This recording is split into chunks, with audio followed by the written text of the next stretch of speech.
Friend দেখে যে একটা ছবি, আমাকে দেখানোর পর আমি বলছি এটি ভাইয়া, দেখে যে অনেক রক্ত। তারপর আমার ওখানেই কান্নাকাটি করতেছে, বললাম যেটা কি হয়েছে আসলে ভাইয়া। তখন জানি না যে ভাইয়া নাই, আম্মু আমাকে বলে নাই যে তোমার ভাইয়া নাই, কেউ ফোন দিও জানাই নাই। 1টা বাজে আমি বাসায় আসি, বাসায় আসার পর দেখেছি গ্যারেজ খোলা, লাইট জ্বালানো। আমি সবাইকে জিজ্ঞেস করতেছি কি হয়েছে, আমাকে সবাই জড়াজড়ি কাঁদতেছে, বলছে কি হয়েছে একটু বলো। আমাকে বলতেছে না, আমাকে উপরে 6 তলায় নিয়ে আসছে জোর করে এনে বলে কিচ্ছু হয় না, তুমি শো, তোমার ভাই আসতেছে। প্রায় কত 30 মিনিটের মতো শুয়ে আছি, হঠাৎ করে দেখি চিৎকার দিয়ে সবাই কাঁদতেছে। বারান্দায় যাওয়ার পর দেখি যে আম্মু সবাই দূরে আছে কাঁদতেছে। আমি নিচে যেয়ে দেখি কাপড়ে কাপড় পরা আছে আমার ভাই,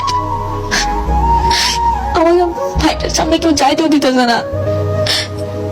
লাস্টটা বের করার পর গ্যারেজ চালে আমি একবার খালি চুমু দিয়েছি ভাইয়াকে। এরপরে বেলা জানাজার পর নিজের ভাইটাকে দাফন দিয়ে এসেছি।